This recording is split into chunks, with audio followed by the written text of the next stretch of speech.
and a former player of the year. Whatever. It's not like a big deal. You can get this really in your Friday Night Magic. You see these kind of matches everywhere. Yeah. Nothing to see here, boys and girls. We got Brad Nelson on the left. I'm sure everyone is intimately familiar with him. And Charles Gindy on the right. Charles, a sales lead, of course. You know, he's a sales lead for Star City Games right now, and he got to get out of the box and into the battles. And I mean, how do you manage that? I pull some strings, talk to a couple people. Same guys you talk to, right? Probably true. And these guys are both playing, as I said, a 75-card mirror. The Aristocrats Act 2. Brad Nelson had a deck tech with this as well that we'll probably be able to play for you maybe some point later today. It's also up on the website right now, and you see both players are underway here. This is going to be fun to watch because, I mean, it's two very, very good players, and they're playing the exact same decks. So they have to play around all the exact same tricks. And one thing they probably didn't test very much, Tom, and I can't imagine you tested this a lot for the Pro Tour, is the Aristocrats mirror. We never played the mirror in testing. We all actually ended up having slightly different cards. We didn't actually even have, I think, a true 75 between us. Yep. Maybe John and I had the same 75. I think everyone else was 1 or 2 cards off. I suspect the trump cards in this matchup are going to end up being High Priest being very important. Okay. Blood Artist being very important. Yep. It's Blood Artist being one of the ways to kind of break some of these blast attack standoffs. Sure. And then your other spot removal. So in this case, the Tragic Slips and the Dreadbore. Lingering Souls could be certainly important as well, getting that advantage. I don't know. I believe we have a 75-card mirror. It's a little bit different? We have an extra Curse Deck High Priest where we have a Dreadbore there. So Brad Nelson has a 4th High Priest main. Charles Gindy has the Dreadbore in the main deck. Okay. We do have a difference. Okay. So there is your difference. I look at the sideboards. I see all the same 3-ofs and 1-ofs, however. I apologize for Cedric's false advertising. Yeah, Please don't hold it against me. I had nothing to do with it. I apologize. Here, though, we see Brad ready to go with this High Priest. It's going to take action as soon as possible, as soon as we have something worth killing. And now you're going to see Gindy coming in here with Cartel Aristocrat. And what's going to be interesting here is I think we're going to see both players kind of tiptoeing around a little bit as you're going to see a Falkner Aristocrat post-combat. That is not what I expected. No, not at all. So I expected actually him to just go ahead and just kill that High Priest with this Dreadbore. He must be setting up Blaster's Act. This would be all a very complex set of posturing around Blaster's Act. Who can Blaster's Act first and better. Both players have Blaster's Act in their hand. But Gindy has Aristocrat, which will survive through it. Sure. Brad does not. That's true. I mean, he can save either Aristocrat. So Brad's best option here really is to just get some of these Blood Artists perhaps in play and try to ding some damage, potentially. Because he has no way to really interact positively with that Aristocrat. So now it looks like we're going to see Brad come across with just 1 token. Think of all the things you have to think of when you're playing against that. All the Blood Artisting, all of the Aristocrating, active player versus non-active player with those triggers. Blasphemous Fact, how to walk into one, how not to. I mean, It's not very often that you see a Falkner Aristocrat, just go, turn 4 after combat, this go. Yep. You don't see that very often. As you're going to see Brad play a Blood Artist, you're going to see him play a Cartel Aristocrat and pass the turn back, threatening that their Scourge Tech High Priest trigger, right. But now Blasphemous Act is on. So Gindy's ended up taking 7 here to cast his Blasphemous Act. Yep. The reason why is he's going to announce Blasphemous Act. Brad's going to sack one of his Spirit tokens to that Aristocrat, make a demon, have that demon also die. So the 6 creatures on the board will go away, in addition to the demon, the 7th creature, and then we're going to have an Aristocrat come in for 5. Assuming that, I think Gindy almost has to do that here. He's pretty far behind on this board. He can't just sit back and let Brad start manufacturing demons. I feel like I catch things pretty quick. I'm very glad that you're next to me right now because you know the interactions with this deck a lot better than I do. They are not intuitive. Yeah, they are not intuitive at all. Yeah, and there are some differences here. Obviously, the Blood Artist is changing things up. They just add another layer of math on top of it. Yeah. I thought the math was hard when I was playing the deck, and I didn't have to deal with all these Blood Artist triggers, draining each player, and incrementally changing these life totals. And now you're going to see, you see Gindy really taking his time here.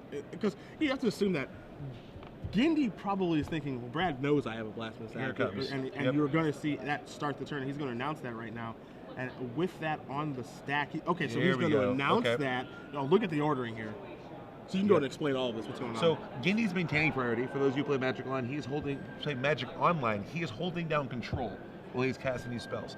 He's first announcing Blasphemous Act. Blasphemous Act, when you announce it, locks in its casting cost. In this case, we see there are 7 creatures on the board, so it's red and 1. He announces it.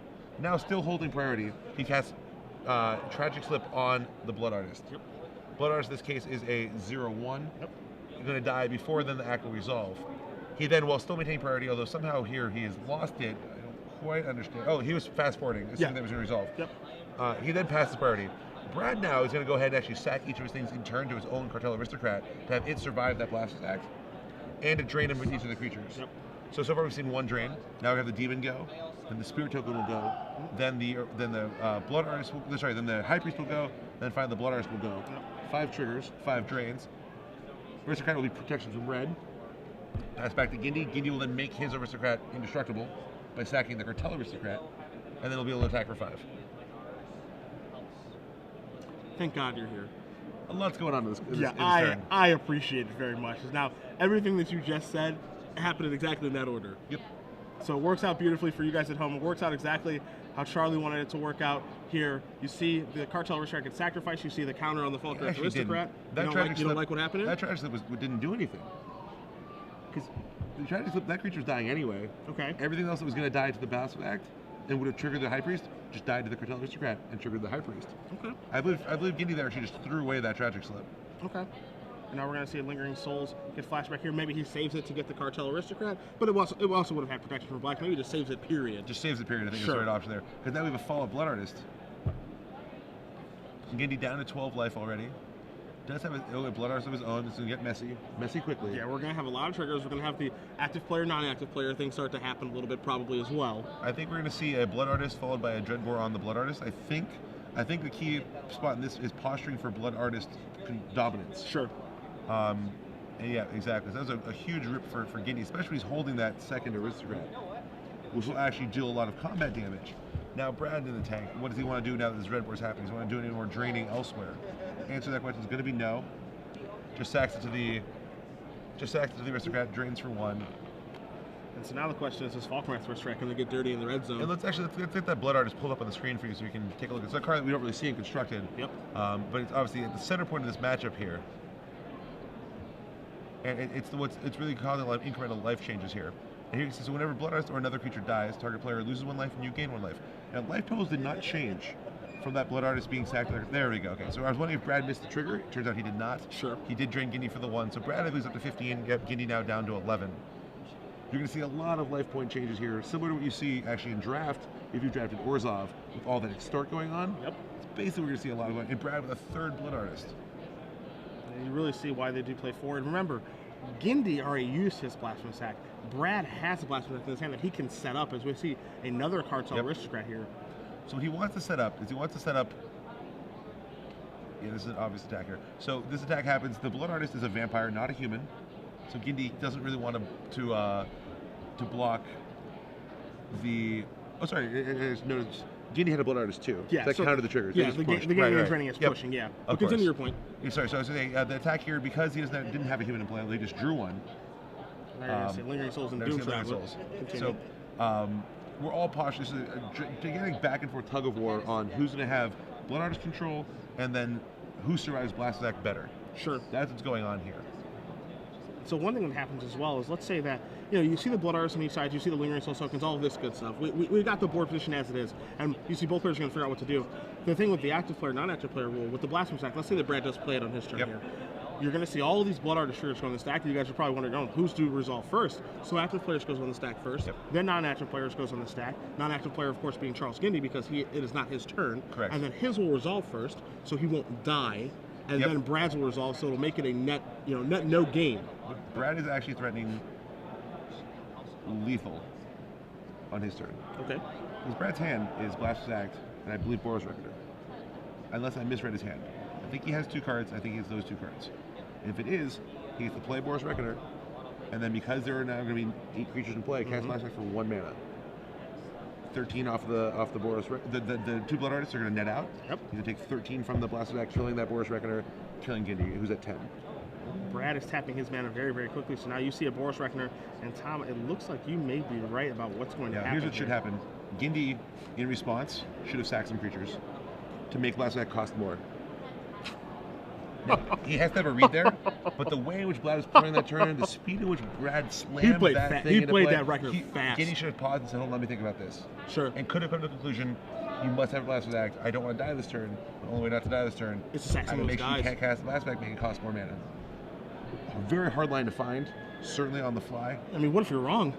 If you're wrong, then it's a little awkward for you. Yeah. And now you see Brad here is playing his Blasphemous Act, locking in the cost as we saw Gindy do a little earlier, and now he's sacrificing right away because the cost is locked in. Now you're going to see maybe some sacrificing. The Aristocrat's going to sack the other Aristocrat, and you see all these triggers putting on the stack, and you see Gindy is going to, I believe, he's dead. Yep, he's going to see the game because the Reckoner is going to go upstairs for 13 points of damage. Yep. So Brad very quickly plays that Reckoner, and again, as you said, with how quickly he played those cards, maybe if you're Gindy, you go, whoa, hold on a second. Just one moment, sir. Maybe Saxon missing, so he can't lock in the cost of Blasphemous Act costing that 1 red mana. Yep. Again, it's very, very difficult. You have to have a reading your opponent, because being wrong about that is a disaster. Sure. But I mean, he does know that they're both playing 3 Blasphemous Acts. That's a lot of Blasphemous Acts. Yep. The one downside there, and this is what Gindy, he didn't take much time. Maybe he'd already thought about it in advance. But I'd be thinking about with him is saying, well, can I win then? Because next turn you can always just cast it. Right. True. Next turn you can just say Brad just plays the thing. I sack one of my guys, or it also depends on how many guys he had to sack. Sure. And we need to do a count there. I think he had to sack 2. Okay. So you have to sack both Lingering Souls tokens to make it cost 2 mana, so you could not be able to cast it. Yep. But then what happens is when Brad just says go, Yep. Gindy untaps. He's not representing lethal. Not at all. Not even close. Yep. So he then has 1 draw step to draw his own Boros Reckoner. That's, again, touching on this active player, non-active player. This, by the way, is a very technical, rules-oriented match of Magic. Yes, because without there's so question. many stacking things going on here. But similarly, if both players have a Boros Reckoner, whoever casts the Blasphemous Act takes 13 first, which is very important to remember. Yep. So what would happen there is Gindy on his turn has a chance to draw his own Reckoner, play it, and now be safe from Brad's Blasphemous Act. Assuming Brad he can get Brad down to 13, but Brad is at 14, which is a very important number. And it's very hard at that point in the game state to squeeze through 1 extra point of damage. You want to do this with me? I know everyone at home is trying to keep up. Let's take a deep breath real quick. All right. A lot going on. Just a couple things going on here. So let's take a look at the sideboards, which are exactly the same. So normally we take turns to going over each other's sideboards. We can just get rid of that sheet of paper. Look at your piece of paper. We're looking at a Dreadbore, a 4th Blasphemous Act, an Obsidian Ghost Council, 3 Intangible Virtue, 3 Tormod's Crypts, 3 Duresses, and 3 Sorin Lord of Innistrad. I have no idea what to do here.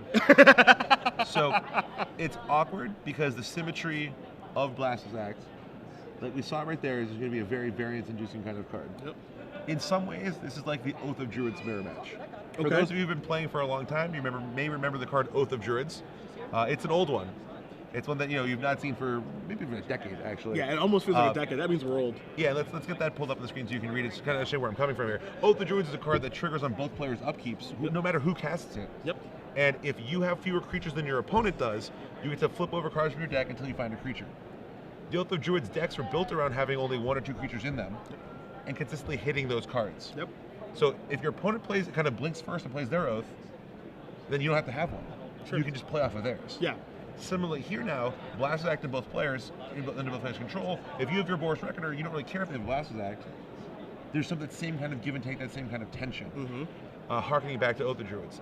That said, it is a little different, right? It is nice being able to know when you want to pull the trigger on the Blasphemous Act. Mm-hmm. So you probably still want to leave some of those in. I don't know though, do you want to go up to 4? Or do you want to go consistently down to 2? Right, can you consistently be a combo deck? We don't have a lot of removal spells in these lists here that are going to kill an opposing Boros Reckoner. So if you both have Reckoner in play, you don't have the Orzhov charms that we had in Montreal to kill their Reckoner and then play your Blasphemous Act. Here you have a couple Tragic Slips, you have 4, but those need to get set up properly. Absolutely. And then you're only going to have the 1, maybe 2 Dreadbores, depending on which list, to break that symmetry. So it's an interesting mirror match here in that maybe you want to go tokens, step aside from the problem, but if you go tokens and they go Blasphemous Act, you're in bad shape. Yeah, you're in horrible shape. So because of that, I think you may just have to stick Blasphemous Act, maybe bring in some Sorins just to hedge or to diversify your threat base a little bit. But there's not a lot here that's bad. There's nothing you obviously want to take out. Yeah, there's no card that jumps out you just goes, oh, this is complete garbage. Every card has a use in this matchup. I mean, something as simple as Doom Traveler has a lot of use in this matchup. Sure. So are they going to go, the Sorin route? Are they going to go the Intangible Virtue route? Maybe buffer the guys a little bit and be able to win in combat, but then they're opening themselves up to Blasphemous Act, and you have to sideboard something out to fit that card in. It's possible you just board out High Priest. Activating High Priest, 1 is not a trump because they have a Blasphemous Act which sweeps away your creatures. Plenty of creatures to block with, I think. A lot of creatures to chump it. Sure. Lingering Souls all over the place. Yep. And it's not that easy to activate in this deck without giving your opponent some openings as well. Maybe a Morbid trigger. Right. Maybe their High Priest of their own can get active. Yep. Stuff like that. There's a lot of give and take with High Priest. Does seem like a little bit high variance, but at the same time, we saw Gindy be pretty scared of the High Priest on Brad's side at the start of that game. I mean, I don't think he Not, was te- actually that not, scared. I wouldn't say terrified, but Brad something just you have to committed more respect. cards to the board. Sure. And he pulled the trigger. So I think if I was sideboarding this for myself, my instinct would be -4 High Priests, +1 Dreadbore, +1 Blaster's Act, +1 Obsidat, maybe some Duresses, or maybe some Sorens. Okay. Those are the cards that I'm looking at in these sideboards. Duress is neat because it gives you that information that you kind of want. Yep. It gives you the ability to take those Blasphemous Act out of his hand and lets you know if you can actually, you duress them, you see their hand, it lets you know, okay, I can't actually pull the trigger and put these guys on the board and hope to fade a Blasphemous Act as a draw stop. Yep. This is really interesting to watch because, I mean, we obviously have two fantastic players playing this matchup, and it's just like, you can see that they're not quite comfortable because you don't really know what to do because you can't imagine they tested this matchup a lot. This is a deck that they updated to get advantage on the meta game, which they've clearly done. Yeah. But test the mirror? I don't think so. Brad with the Duress in his hand, suggesting he definitely brought those in. Okay. The real question now is how many Sorens are in these decks? Yep. And how many Blaster's Acts? Brad holding a Blaster's Act. Here is a Duress from Brad, so he's going to be able to get some go very information. badly. We see Lingering Souls. We see Cartel Aristocrat, Boros Reckoner, Falcon Wrath Aristocrat, Blood Artist, and an Isolated Chapel. Oh, cleverly. So Brad waited until turn 2 to make sure that if he had to take a Lingering Souls, Gindy wouldn't be able to flash it back on turn 2. Yep. Which I think was actually, assuming that's what he was thinking about, was very clever. Agreed, 100%. You see Brad writing those cards down, see the information. Charlie's hand is a little bit slow here because it doesn't have one of those Ravnica duels to make it so those M12 and M11 lands actually do come into play untapped. Yep. So Brad is going to follow plan here, which is just a Sacred Founder. He does pass the turn back. Gindy draws a Sorin Lord of Innistrad, so he has those. And now we're going to see Gindy follow up with a Cartel Aristocrat and pass the turn back.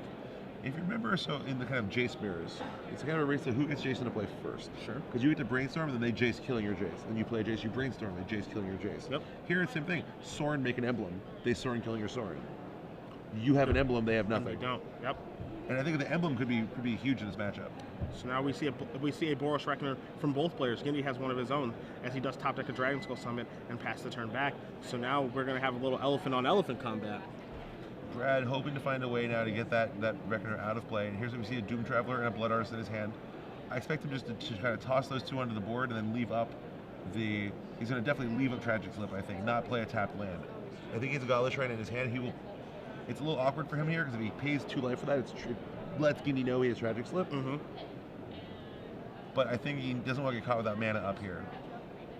Yeah, the giveaway is almost worth it. The free information. Here's a question: If he attacks you, you block with the Reckoner right away, right? You're happy just trading Reckoners? I would assume. Likely yes. Brad will first strike. Okay. Forcing Gindy to put the 3 onto his. Yep. So they'll just trade. Yeah. So the first strike happens. The 3 damage kills Gindy's Reckoner. Reckoner trigger is going to target Brad's Reckoner. And then Brad's Reckoner will trigger the Cartel Aristocrat. So Gindy comes out down a creature in that exchange. But I mean, clears Reckoners off the board, which is, I think, pretty important. But at the cost of a Cartel Aristocrat, I'm not sure he wants to pay that high of a price. We can see Brad here in the tank, starting to attack. And Gindy just snaps. Gindy takes me and untaps immediately. Whoa. I don't think Brad said go here. Okay. Down, he was ready, and now you're going to see that Doomed Traveler off the Isolated Chapel and pass the turn back, so representing Tragic Slip. Yeah, the unfortunate thing here for Brad is he really wants to be able to chump that Boros Reckoner with that Doom Traveler to get something to die. But doing so gives the Boros Reckoner a trigger to kill the Blood Artist. So I think both these Boros Reckoners are, for the moment, almost unblockable until both players can first strike at the same time.